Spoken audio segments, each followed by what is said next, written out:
السلام عليكم ورحمة الله وبركاته. وعليكم السلام. وعليكم السلام. وعليكم السلام ورحمة الله. Hope you guys are all well, inshallah. We'll get straight into it.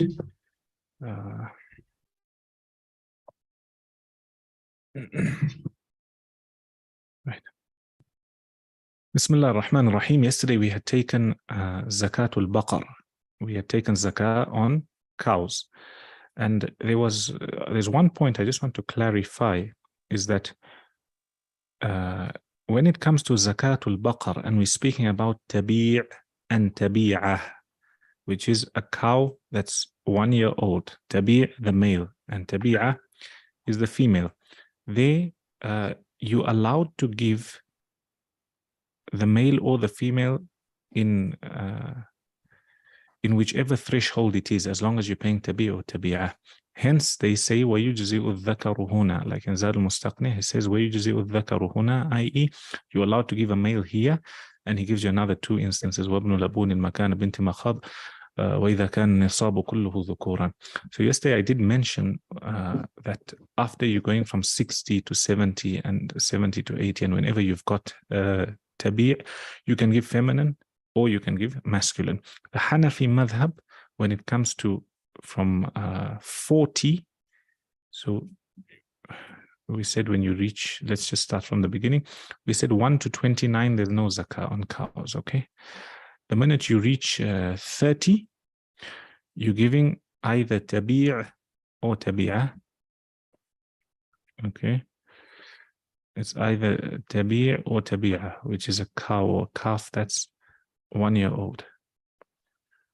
That's male or female. Okay, then when you get to 40, the Hanafi madhab also allow you here only at 40 to give a male or a female, either musin or musinna. Other madhahib tell you musinna, only female. Now, we mentioned that when you get to 60, you've got tabi'an, which are two of these. They could be male, they could be female. So that's the point I wanted to get at, is if you've got a 1 year old cow that you've got to pay, whether it's male or whether it's female, it's okay.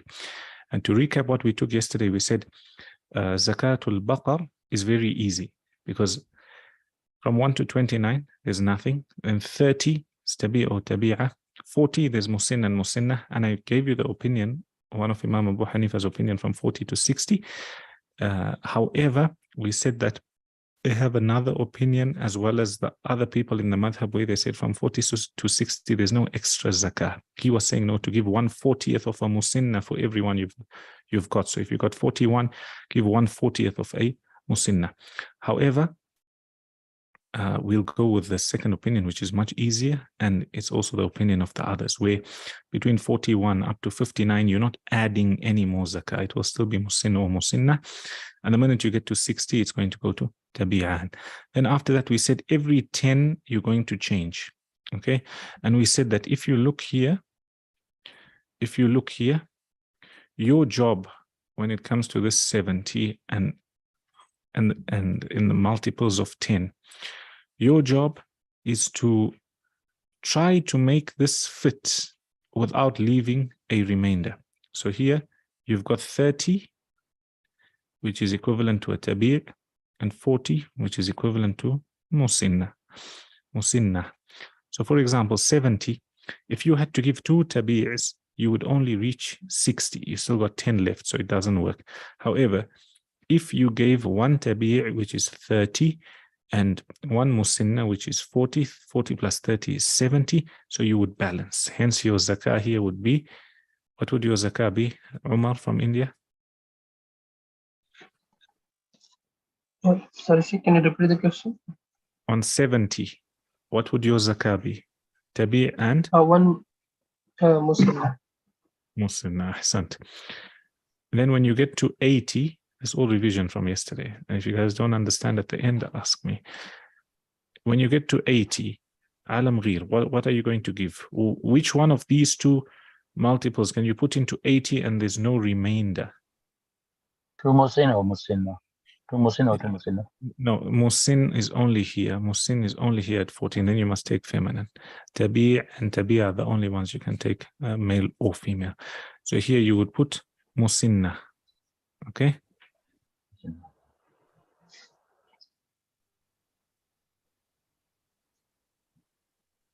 So here you would take Musinnatan, 2 Musinna. Why? Because 1 Musinna is equivalent to 40 and 2 are equivalent to 80.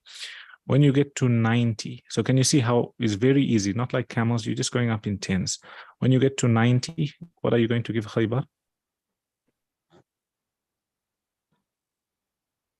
3 times Tabi'ah. Yeah, Tabi' or Tabi'ah, 3 of them. Okay. And when you get to 100, who has an answer? Sheikh Saeed. 100, that would be 1 Musinna and 2 Tabi'ah. Ahsant. So you've got Musinna and you've got 2 Tabi'ahs, right? I'm going to stop at 120. But can you see, you're just going up in tens and you're trying to fit it into here. You're trying to use these 2 numbers and make sure there's no remainder. And subhanAllah, after you've passed this threshold, you're not going to have any remainders. 110, how many? Who's here? Ibrahim. Can you repeat that? If somebody's got 110 cows, how much zakah are they going to give? They can give what you call it, two Muslim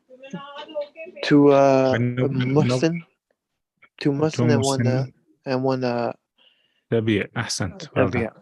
Well done. So Musinna by 2. That's 2. That's 80 and plus 1 Tabi', which is going to be 30. 80 plus 30 is 110. Right. At 120, you find that you're able to give either or. So at 120, Alam Ghir, you can give what or what? We can give 3 Musanna or 4 Tabi.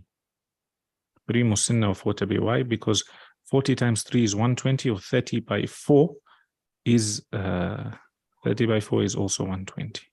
Okay. So you Musinna or 4 Tabi. That was Zakatul Baqar. Very simple, very straightforward. Only you've got to know up to here. And then after that, 70, 80, 90, 100, whatever number you get up to 1 million, it's okay.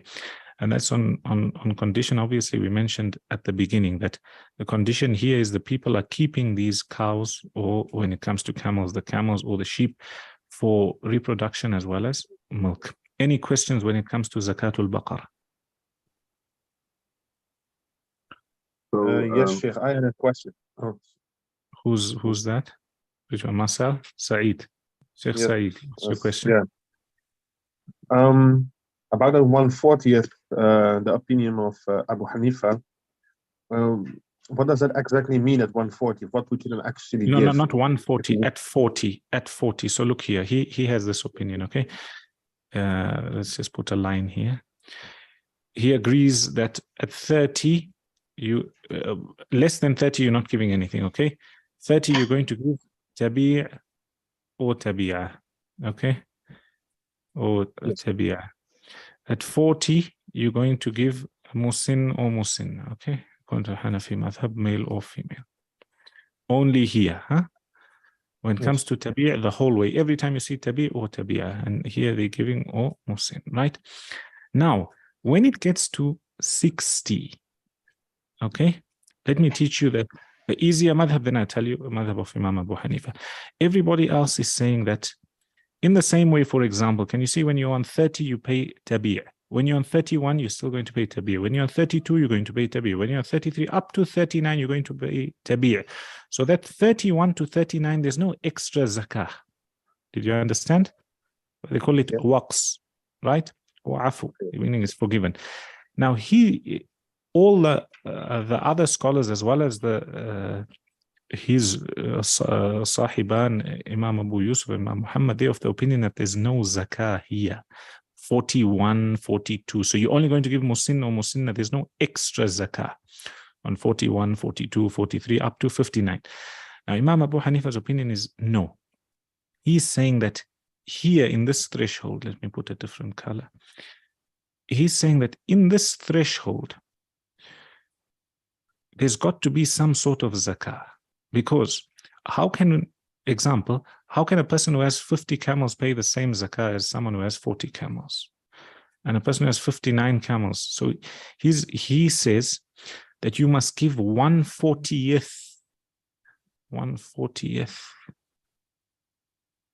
of a musinna. And I'll explain this to you now. So, you know, when we were doing our mathematics here, we said, when we were doing all these numbers, 80, 90, 100, 110, 120, we said that tabi' is equivalent to 30 and musinna is equivalent to 40. Are you with me? Correct? Yes. Right. So if you say from 40 to get to 60, that's how much? It's only 20. Yeah. So from here to here, he's saying if a person reaches all the way to 59, what can we make him pay? Okay.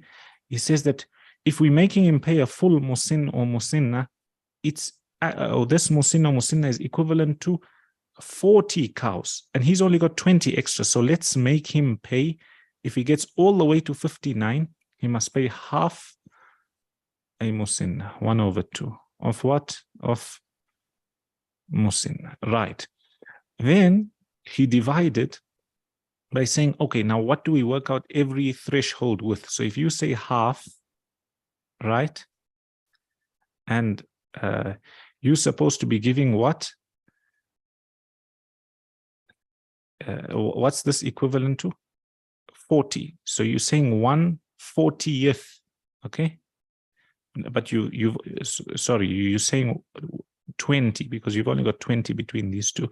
So if you're going to come here, you're going to put 20.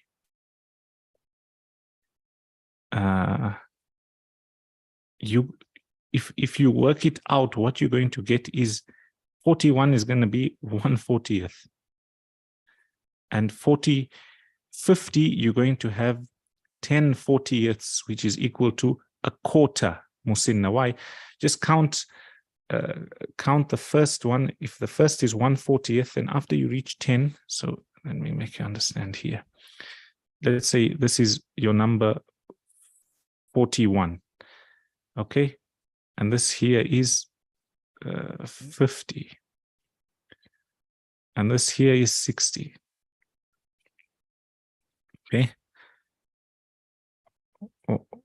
What's the difference between all these? We said there's 20 here, okay? To get 41 to 60 is 20. 20 is half a musinna. So he's saying this. He's saying at 41 and 42 is also different. So let me make this guy pay 1/40th of a musinna. Why? Because by the time he reaches 49, he shouldn't be paying more than half a musinna. So if you work out 1/40th, by the time you reach here, you're going to have 10/40ths, which is actually equal to a quarter. Okay, 10/40 is the same as 1/4. Okay, i.e., if you reach halfway, you're going to be paying a quarter of a musinna. And the minute you reach here 59, you're going to be paying 20, i.e. 20 shares of 40, which is 2/4. So 20/40 is the same as saying what? Is the same as saying 2/4. And 2/4 is the same as saying 1/2, which is half a musinna. Did you understand? Yes, I'm getting it now. Yes. So you get where he's coming from. It's purely mathematics. That's what it is with ijtihad. So he's saying that, okay, let's try and make them pay a little bit until we take what's due for the poor people. And obviously here they're not going to cut the cow in half or anything. They're going to pay qima. They're going to pay zakah in money generally. I don't know anybody who says you can give like half the cow. Yeah, so like between 40 and 60 cows, it will be for every cow you would pay a little 40th of a musinna. Yeah. according to yeah. Imam Abu Hanifa. Then they say he has a second opinion where he said, no, from 41 to 59, there's nothing where, i.e. he agreed with everybody else in the madhab. Yes, and for all the other For all the numbers, like others, above 60 and below 40, you there's thresholds, like yes. it's like Yeah, 60 to 70. Yeah, okay, yeah. yes, they're agreeing. Then it's very easy from there. Okay, Anybody now else? Sheikh, I have a question. When you And, say the other, one second before your question, 1 second. When I reached here, I didn't complete, but we said half, and then of 1/20th, you're going to get 1/40th here, and that's where we got to 1/40th for one of them. Can you see? So it's all just mathematics and fractions. Alam Ghir, you were saying? Sheikh, my question was the first question you answered about the monetary payment. The second is when you say that the other opinions in the madhab, will it be specifically considered as the sahiban or other scholars as well? No. So generally in your Hanafi madhab, you've got three people. You've got Imam Abu Hanifa, you've got Abu Yusuf, Imam Abu Yusuf, and Imam Muhammad al-Hasan al-Shaybani. Those three are the main people in the madhab, and at times you find they mention Qawlu Zufar. Zufar was also famous in the madhab. So generally, the first three are the most famous. At times you find aqwal of Zufar, and at times you find aqwal of others. So it depends. Every madhab, inshallah, and we'll take that when we go over the madhab, each madhab and how they were made. Every madhab has its own set of definitions that you need to learn. So not always. If there's a difference, it's the Imam went this way and Sahiban went this way. No, at times you may find that the Imam and Abu Yusuf are together, and Imam Muhammad has a different opinion. Then you've got what's called al-mu'tamad fil madhab. So what did the scholars after come and choose that, okay, this will be the madhab, and then that mu'tamad can change. They can say, okay, now in this time and era, we believe this is the mu'tamad. So it's interesting, the deeper you get into it. Omar, what's your question? Can you please clarify that on which threshold we are allowed to, we are allowed with option either with tabi or tabiya, and on which threshold we have to compulsorily give tabi? No, so here, wherever you're able to give a tabi', you're also able to give a tabi'ah. Okay? Wherever you're able to give a tabi', you're also able to give a tabi'ah. And when it comes to musin and musinnah, you're only allowed to give musinnah according to everybody, except the Hanafis have a small exception. They say here at 40, you can give either or. And if you think of it logically, one of the reasons for this is you would find that 30, okay, it's quite a few cows, but it's not as much as 80, for example. So he may not have only females, hence he can give a male and a female. Here he still may not have only females, so he can give a male and a female, you see. طيب, Sheikh Saeed. Yes, I have the same question. So for musin and musina, it's not you cannot choose when you get above 40. Yes, it's always a musina. Yes, it's always going to be female, musinna. Yes. And for a tabi and a tabiya, that's only between 30 and 39 then? No. For tabi and tabiya, through this whole chapter, you'll be able to choose. Okay, thank you. Through the whole chapter, you will be able to choose. No other questions? I was thinking of teaching you guys on sheep also, because it's very straightforward and simple. But I don't know. Do you want to go through it? Do you want to start, or is this enough for today? Sheep, you have, I think, you have 4 thresholds, and that's about it. Okay. So Bismillah, let's start, and we'll recap again on Monday. It's very simple. Then, so after you've got Zakatul Ibil, then you've got Zakatul Baqar, and you've got Zakatul Ghanam. Ghanam are your sheep and your goats. Okay? Here, your threshold for Zakah starts at 40, i.e. anything below 40, there's no Zakah. So 1 up to 39, sheep, you're not paying zakah, okay? Then 40 up to 120, that's Hanafi madhab, huh? 40 up to 120, you're paying one sheep, and then 121 up to 200, you're paying two sheep. And here's where there's a slight difference with the others. Here they say then from 201 up to 399, you're paying three sheep. And then for every 100, you add a sheep. So for example, from 400 to 499, you're going to pay 4 sheep. And from 500 to 599, you're going to pay 5 sheep. And from 600 to 699, you're going to pay 6 sheep. And from 700 to 799, you're going to pay 7 sheep. And from 800 to 899, 8 sheep. And from 900 to 999, 9 sheep, like that. So can you see the only thing you have to learn is these thresholds. These thresholds here. So below 39, there's nothing.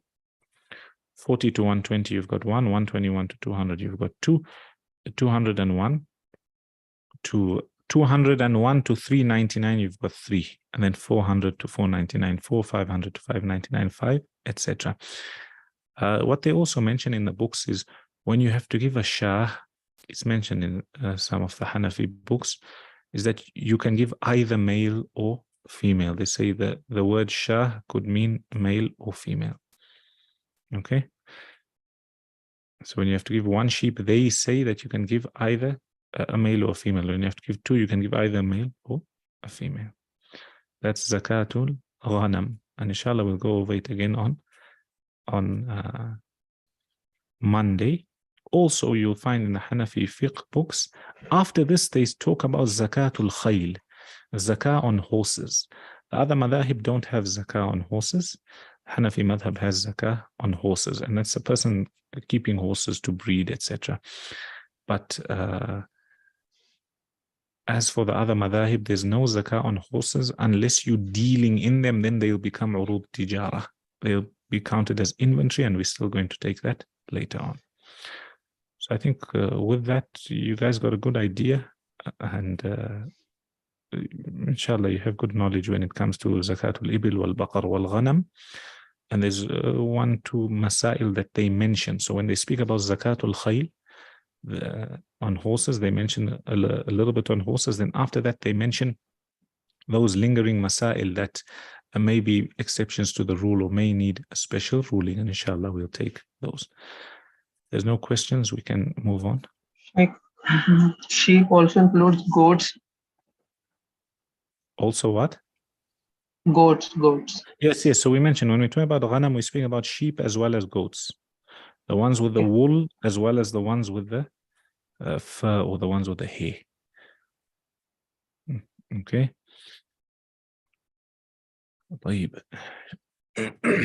Inshallah, if there's no questions, we can move on. What are we supposed to be taking now? Tafsir. Ahsant. طيب. Bismillah ar-Rahman ar-Rahim. Yesterday we spoke about Surah Al-Fatiha. Inshallah, today we'll start with Surah Al-Fil. The reason being, most of us in our salah, these are the surah we recite, these are the surah that most people have memorized.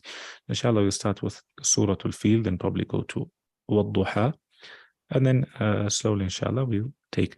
Whoever feels that we're only taking a few lessons a week, you can go to those recordings I sent you. There we've completed the whole of the 30th juz, and we're on Surah Yusuf. Surah Al-Fil is mentioned that the reason for this occurrence, or Al-Fil means the elephant. The reason for this surah being revealed was there was a man in Yemen, is mentioned in Habasha, and then he made a place of worship in Yemen, and he wanted the people to come to this place in Yemen to worship.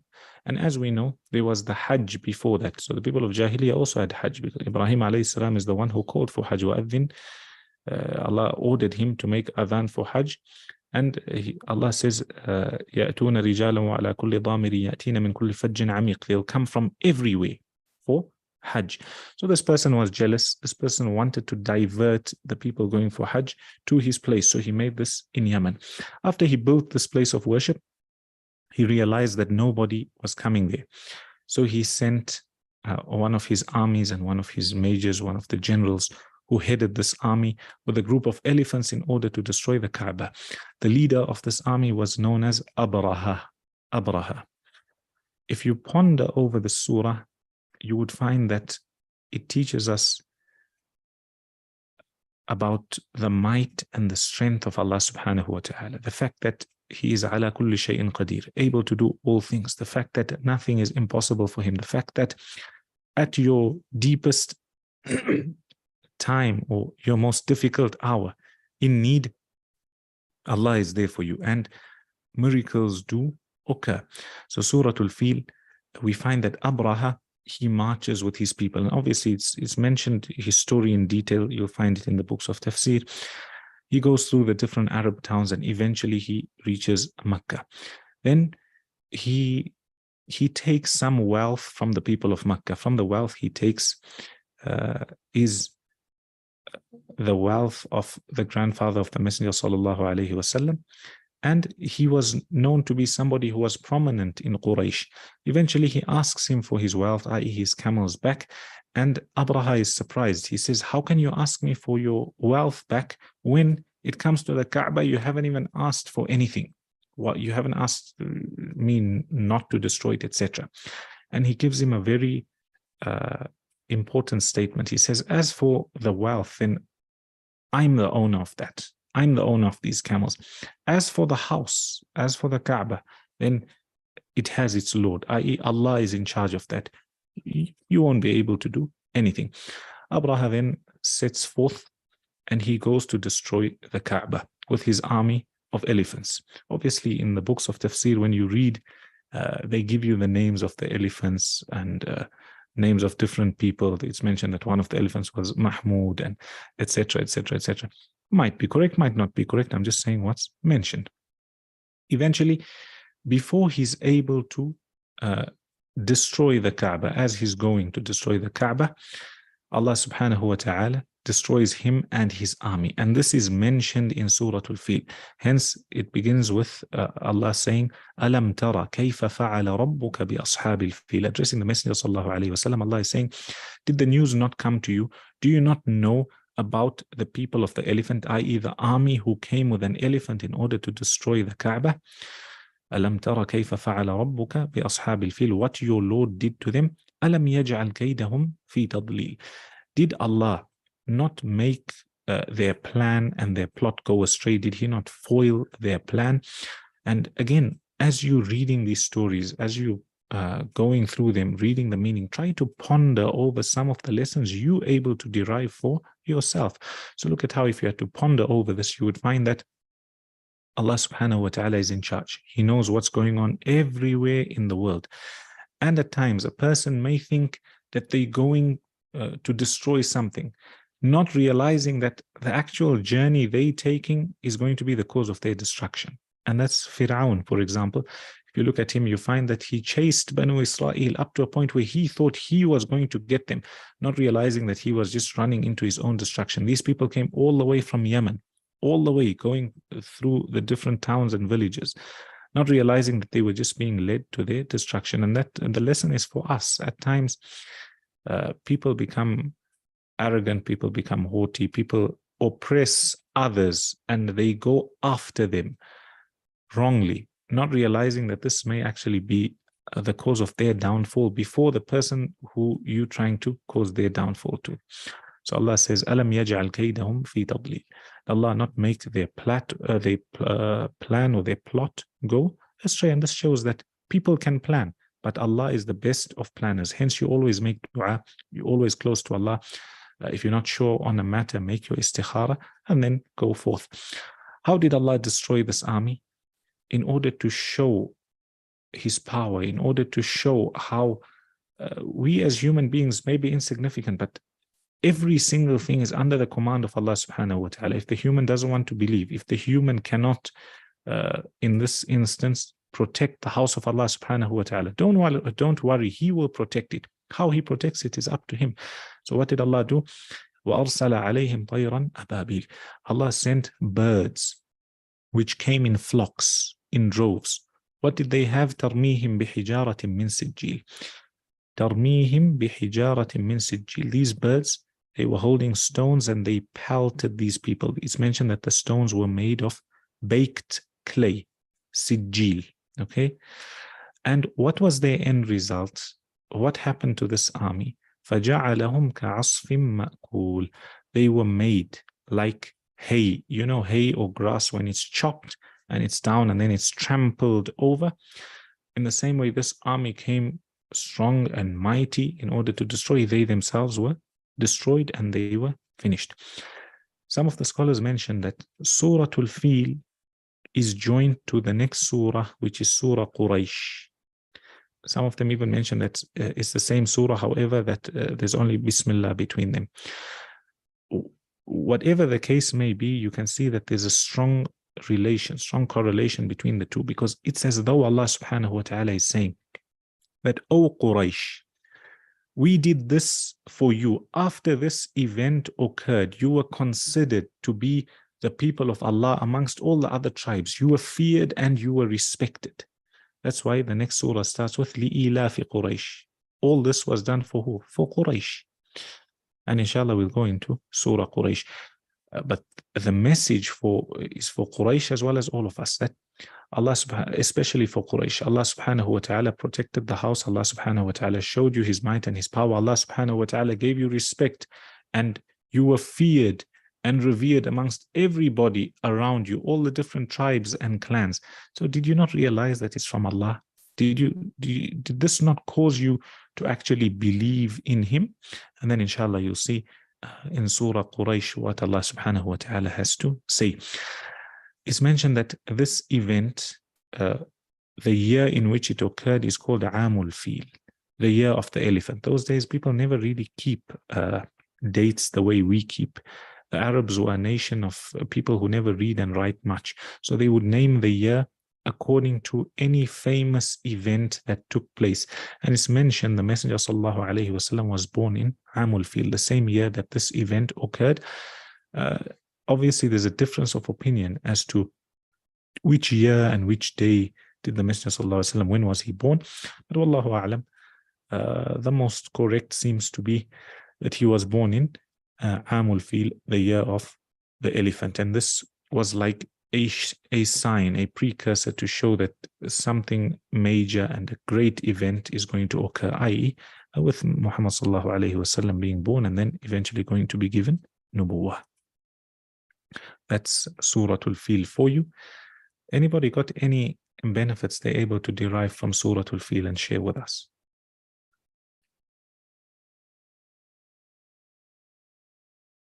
It could be anything. It could be the power of Allah subhanahu wa ta'ala.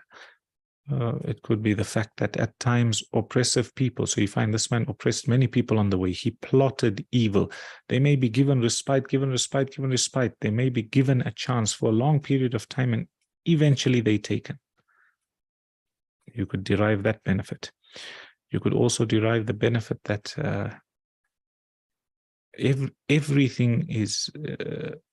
everything submits and obeys to Allah subhanahu wa ta'ala. Look at everything in nature. وَإِن مِّن شَيْءٍ إِلَّا يُسَبِّحُ بِحَمْدِهِ وَلَكِنْ لَا تَفْقَهُونَ تَسْبِيحَهُم. There's nothing except that it makes tasbih, it makes dhikr of Allah subhanahu wa ta'ala. However, you do not understand the type of tasbih it makes. Also, it shows us that an army, obviously the flock of birds that was sent by Allah subhanahu wa ta'ala, destined for victory. But it also shows us that, look at how a bird, a small animal, and you've got elephants on the other hand, which are large animals, and this small army was able to overcome this large army. And this also you find in the story of Dawood and Jalut.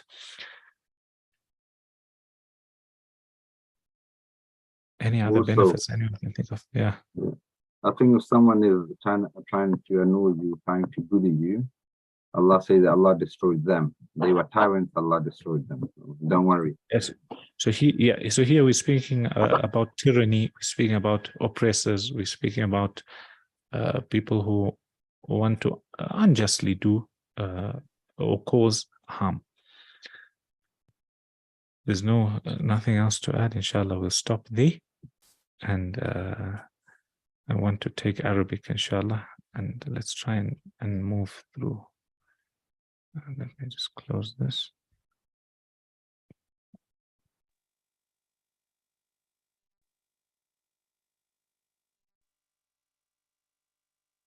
You see my screen or you can't see it? See my book? No, I can't. Still can't. Hmm.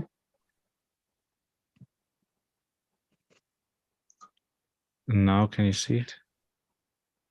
Yeah. Right. Bismillah ar-Rahman ar-Rahim. When you look at this conversation, you find that they first started you guys off by teaching you how to greet. After that, you learned about saying which country you're from. Now here there's introductions. You introducing others. So at times there may be people around you, how to introduce yourself, how to introduce others, speak a little bit about your profession, etc. Sheikh Saeed, you can be Ahmad. And when you read Ahmad, then don't say Ahmad Assalamu alaikum. Just say Assalamu alaikum. And who else is new here? Ibrahim, you can be Badr. Bismillah.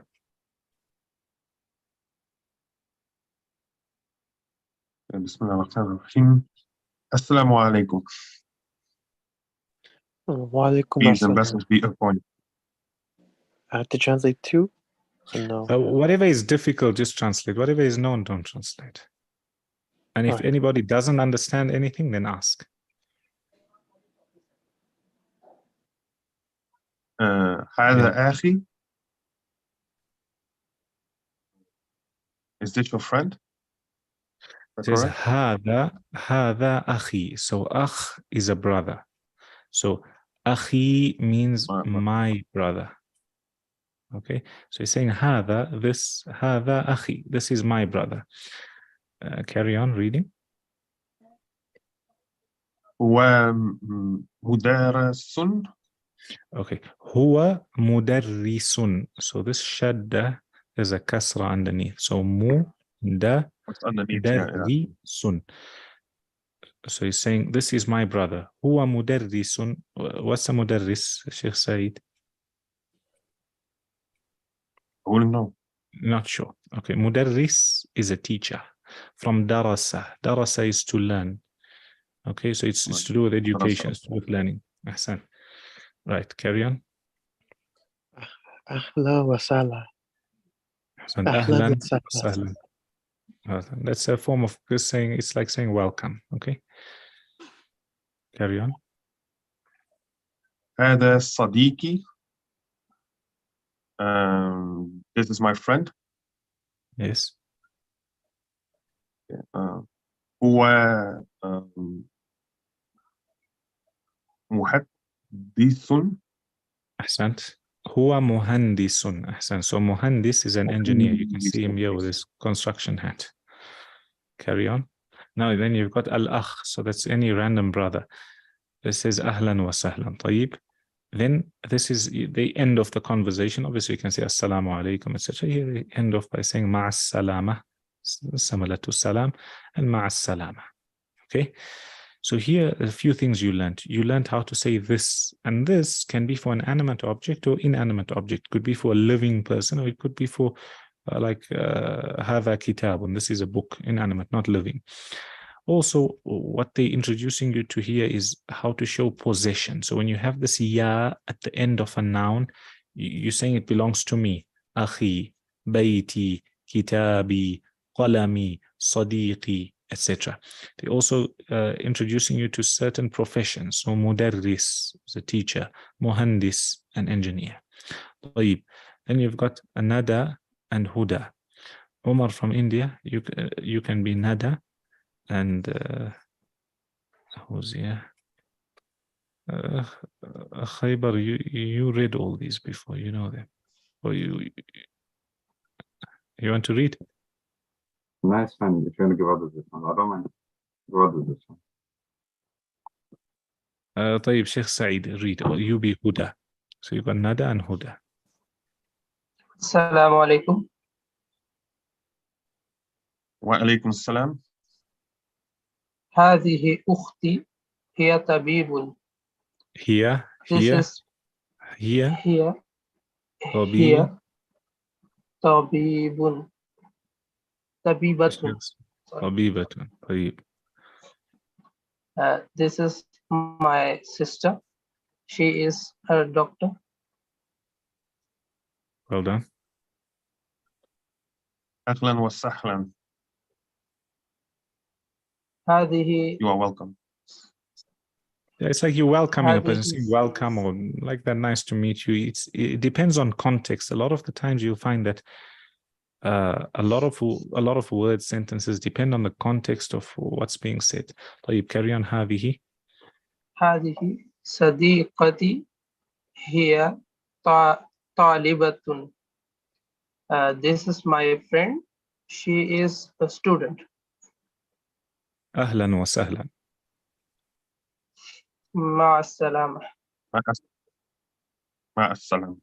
Ahsan. Okay, if you notice here, what they're trying to give you a few messages. The first is, can you see here, you've got men and you've got women. So you've got masculine and feminine, and same in Arabic when it comes to your nouns and your verbs, etc. There's special words for masculine, there's special for feminine. So here, some of them, if you look, you can see there's a difference between هذا, this, you're referring to something masculine or somebody masculine, and هذه, you're referring to feminine. Also, this ta marbuta, they call it ta marbuta because it's like a round ta. It generally signifies that the word is feminine. So if you wanted to make it masculine, you would just scratch this out. So it would be tabibun, tabibatun. Mudarrisun, masculine. Mudarrisatun, feminine. Talibun, masculine. Talibatun, talibatun, feminine. So look at how when you're using it for a man, you're saying hada. A woman, you're saying hadihi. So what you guys can do in your own notebooks, do this. Every time you go through an exercise, you can make the notes. Just make notes. What are they trying to teach me? What are they trying to tell me? So here they're trying to tell me about masculine and feminine. Then if you write hada and hadihi together, translate. You start writing down a few professions. Then you practice. You practice. Practice makes perfect, inshallah.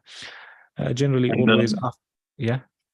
Huwa would mean he is, and hiya is she is, right? Where's that?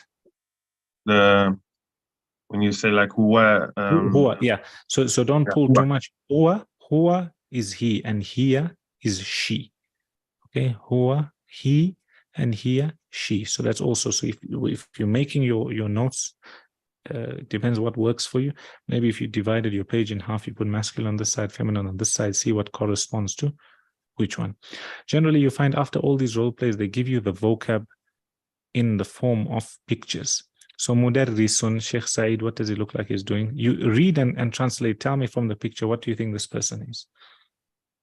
A teacher. Next.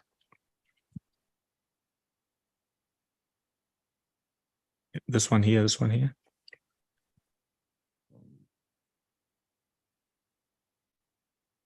So here's the word. Okay, yeah, and yeah. what Let's say a talib, talibatun.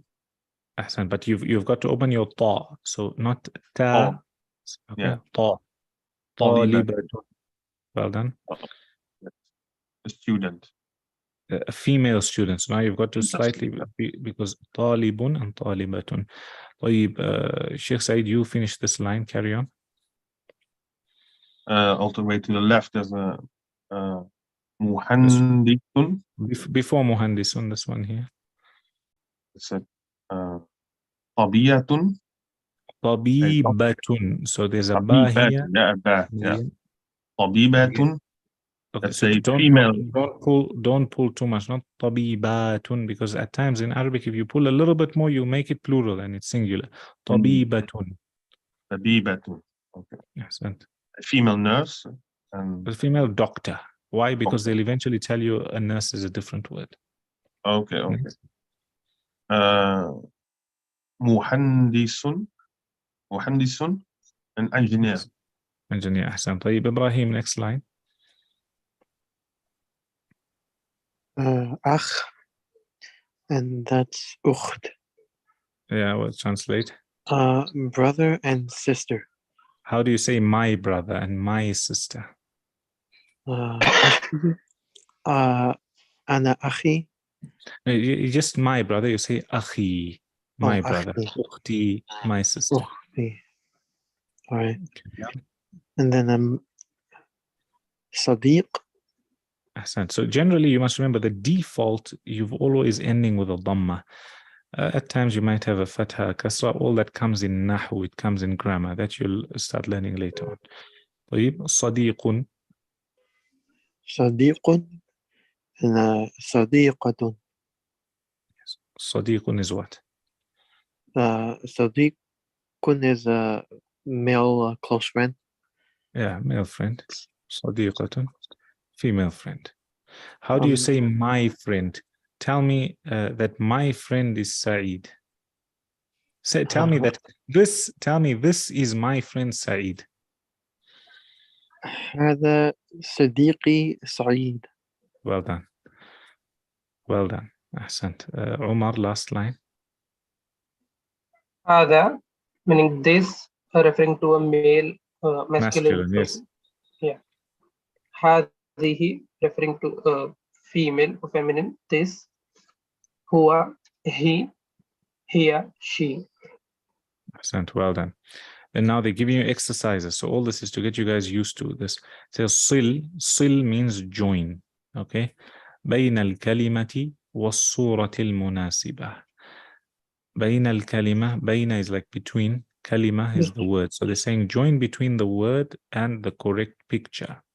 So here you've got مدرس and you've got طالبة in terms of words, and then you've got pictures. So they're saying that, let me ask you, Sheikh Saeed, this مدرس, which is the picture? If you had to join and draw a line, would you draw it here to the first one or to the second one?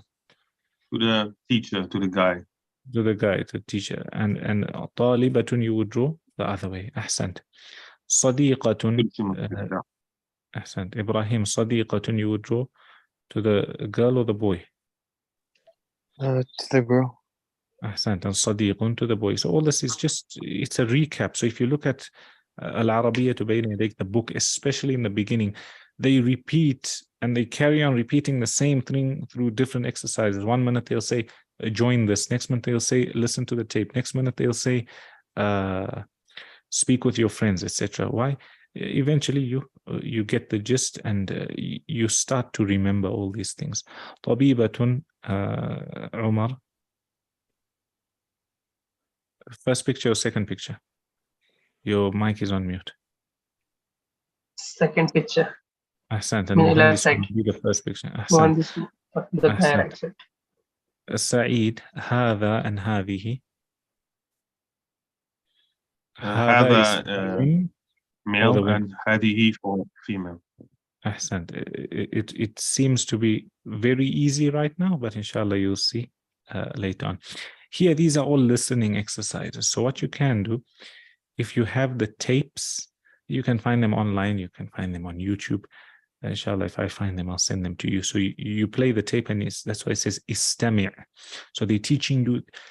It might be easy, but they're also getting you used to hearing Arabic, listening to Arabic. And what I would recommend, if you have any sheikh that you've listened to in Arabic, or you start listening to somebody who speaks generally quite slowly, clearly, 1, 2, 3 minutes a day, you might only understand 3 or 4 words. You might understand the fact that he said wa, and he said talibun, and he said maybe not muhandis, he said kitabun. Don't worry, it's okay. But slowly your brain will start being programmed, and eventually, subhanAllah, it's such like a baby. The baby doesn't study to learn a language. No, a baby, by being in that environment and constantly hearing adults, they start to pick up words, they start to make broken sentences, then they start to speak. So same with you guys. Try to surround your environment with Arabic from everywhere, reading, writing, listening, friends, try out practicing the new words you've learned. Teach the new, whatever new phrases you may have learned. When you teach it to somebody, inshallah, you won't forget. So look here, this is a listening exercise. Inshallah, you guys will go through that, through the tapes, but it's the same thing. Basically teaching you like هذا and هذه, مصر, Surya, etc.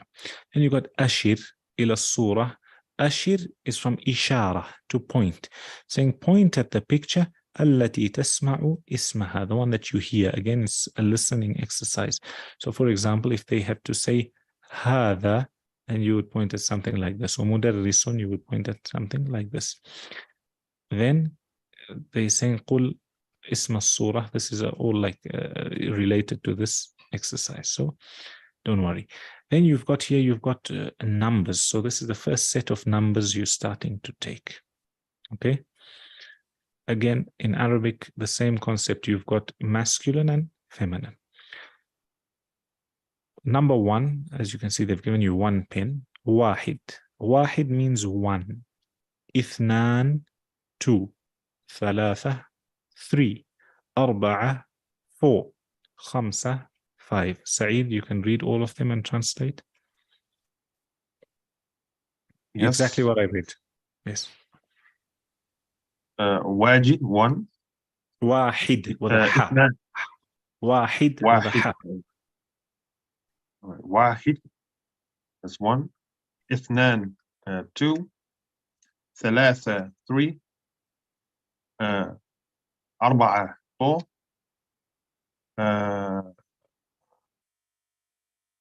Khamsa, five. Well done, Ahsan. طيب Ibrahim, next exercise. Now they're saying صل بين العدد والصورة المناسبة. Saying join between the number and the correct picture. So here you've got one book. What are you going to join with? With this first one, second one, third one, or fourth one, or fifth one? Fourth one. Fourth one. Why one? So that's how you write a one. They're also teaching you how to write just a straight down one. Sheikh Saeed, next one, you've got how many books here? 1, 2, 3, 4. Which is the number for four? Four Is it books, Arba'a, and that Oh, would be yeah. the first icon. First icon. Ahsant. The next one, Umar. You've got 3 books. Where are you going to join? Thalatha, the last one. Ahsant. The next one, you've got 2 books. Which one are you going to join to, Saeed? 2 books would be Ithnan. No. That would be the second symbol from the right. Yes. Ahsant. And then the last one, Ibrahim.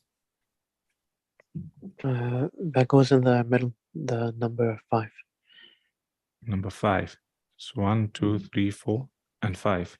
That's what's 5 in Arabic? Khamsa. Ahsant. So you must remember, a lot of these exercises, at times you may have people who are completely new. They know no word of Arabic. So it's important to go through these. I can see you guys, you have an idea. You've learned these numbers before. And they say here, next exercise, also a number exercise. They say rattib, i.e. put in order al-a'dad. So you're obviously going to start with 1, and you're going to write 2, 3, 4, and 5. Then these are listening exercises. They say ashir ila al-adad alladhi tasma'uhu. Point at the number you hear. Then qul al-adad al-mushara ilayh. That I'll point with my mouse and I'll ask you guys, okay? Saeed, let me point here. What number is this? 5, Khamsa. Khamsa. Umar, this one? Arba, 4. Ibrahim? Wahad. Wahid. Ahsant. Wahid. Ahsant. Wahid. Ahsant. This one, Saeed? Ithnan, number 2. Ahsant. And this one, Umar? Thalatha, 3. Repeat. Thalatha. Ahsant. Well done. Then so can you see they just carry on giving you role plays, they're giving you vocab, they're giving you sentence structure. I wanted to see one thing I might want to explain to you. Sure. I have a question. Ask. Like if we ponder over the word Salasa, Arba, and Khamsa. It ends with the Ta marbuta. So they are the feminine one. Yes, because you're going to learn about adad and ma'dud. Adad is the number, ma'dud the thing being counted. The numbers have a set rules that you have to learn. If you're counting one thing, is the ma'dud, should it be masculine or feminine? Two things. Then when you get to 3 to 9, the rule changes. It goes this way. All that you'll get. For now, they're just introducing a person to say, if somebody were to ask you, what's number 2? You would say ithnan. Like that. That's what they're introducing you to. Here, you've got at-tarakib النحوية. So now this is practice amongst us. Saying تبادل السؤال والجواب مع زميلك كما في المثالين. Look, مثالين, مثال 1, مثالين 2. Saying exchange, a question and answer exchange between your friends. So one of the questions they want you to ask your friend and let them answer. He asks, هل أنت باكستاني? And he says, نعم أنا باكستاني. طيب عمر, هل أنت إفريقي؟ لا أنا هندي. أحسنت. طيب, so لا means no, نعم means yes. سعيد, هل أنت هولندي؟ نعم أنا هولندي. أحسنت. إبراهيم, هل أنت بريطاني؟ لا أنا أمريكي. أمريكي. أحسنت. طيب سعيد, ask عمر, ask him, is he from Pakistan? Ask him, but imagine that he's a lady. Imagine you're talking to a lady and he will answer. هل أنت which place of which country was it? Pakistani. هل أنت باكستاني? Pakistan. So if you speak to a lady, look here, Pakistani man, and then you add the star here at the end, Pakistaniyatun. أحسنت. لا أنا هندية. طيب أنا هندية. أحسنت. إبراهيم, ask Umar, is he British and in feminine form? هل أنت بريتشيتا؟ No. Britannia is Britain in Arabic. So if you speak, so if you're speaking to a man, you're going to say هل أنت بريطاني? Like Pakistani, look at how they end on that yeah. Yeah. And if you're speaking to a woman, you're going to say هل أنت بريطانية? You see? هل أنت بريطانية؟ أحسنت. لا أنا هندية. طيب أنت تحب الهند يا شيخ. Okay, here they're just trying to teach you that, look, between masculine and feminine, there's some words where you just add a ta. Turkey, Turkish, Turkiya, Turkish, but for women. Misri, Misr is where, Saeed? Egypt. Egypt. Misriya, Suri, Suriya.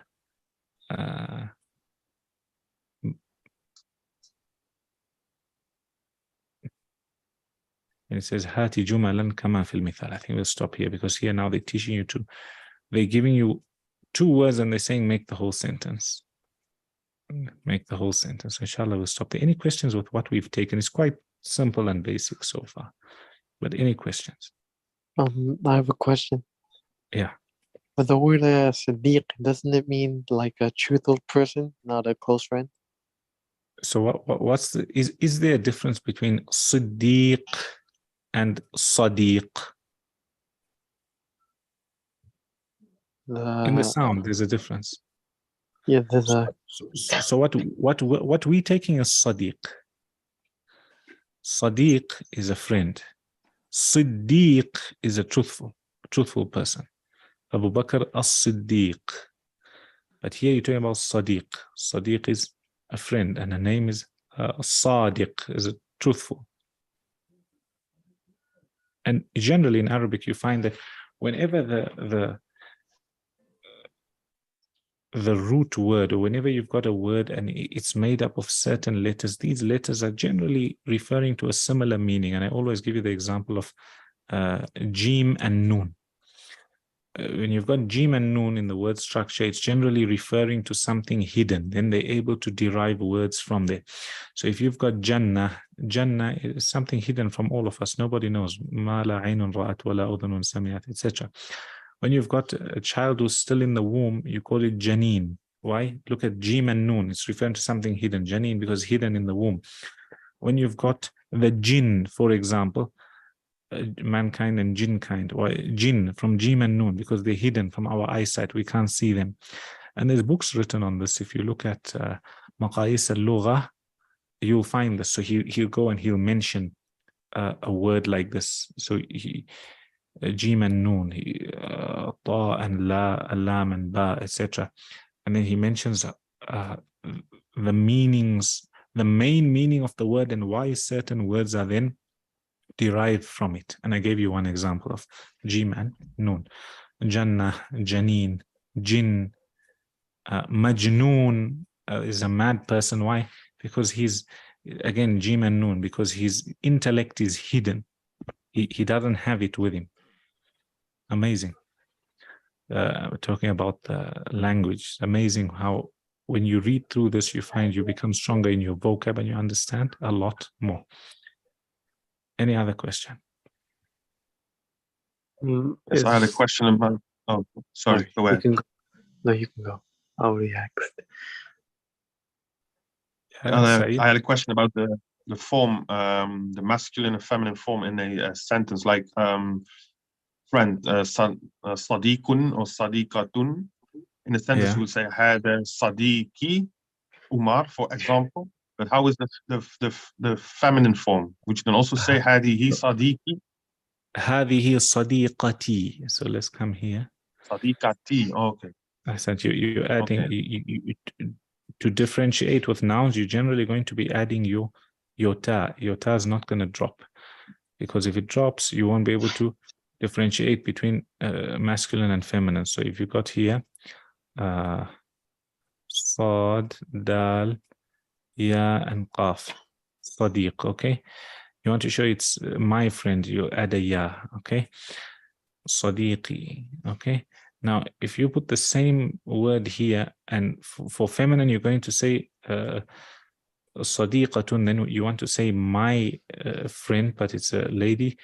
You can't say sadiqi because it's already been taken up here. So you have to say sadiqati, and you add that ta here. So sadiqah will then become sadiqati, and you'll put a ta there.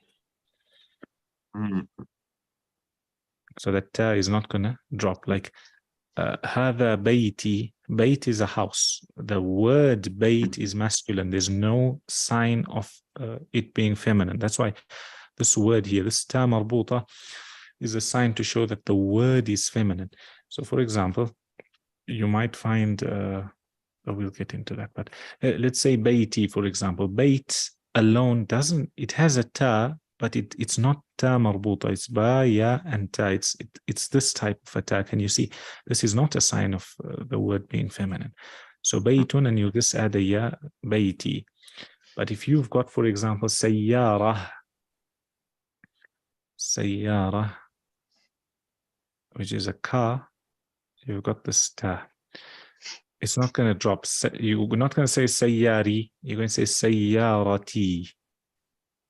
So the star will be there, and you'll add the ya here. And when you join these two, the star will convert into one like that.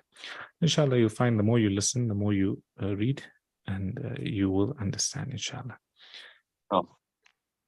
Any last questions with what we've taken? I have a question on when you mentioned about the Jim and Noon combinations. Is that what a sarf is? Is that what? Sarf is the...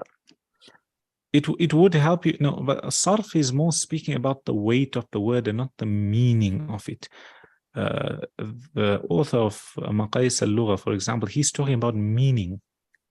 It's talking about meaning. It's very interesting, that book. If I've read through it a little bit, but it's a science on its own and takes time. Inshallah, maybe if I find my book, I'll read a little bit for you guys, and then we'll summarize. So it will strengthen your vocabulary. You'll start to understand. In the minute you start to understand, okay, this is referring to something hidden, for example, Jim and Nun. Hence, oh, he's called Majnoon. Oh, it's the jinn kind. Oh, Janeen. Oh, Jannah, etc. And you find another and another and another, and you're able to build. Jazakallah. Ameen wa iyyak. Yalla. Inshallah, we'll see you Sheikh, guys next week, tomorrow- Monday. Yeah. So tomorrow is Saturday, so are we having our gather class, meaning the extra class? We'll see, inshallah. Maybe not this week, Okay. but inshallah on Monday we'll have our normal class, inshallah. Okay. Yalla. See you guys, inshallah. On Monday, revise. I'm going to ask you in zakah. Huh?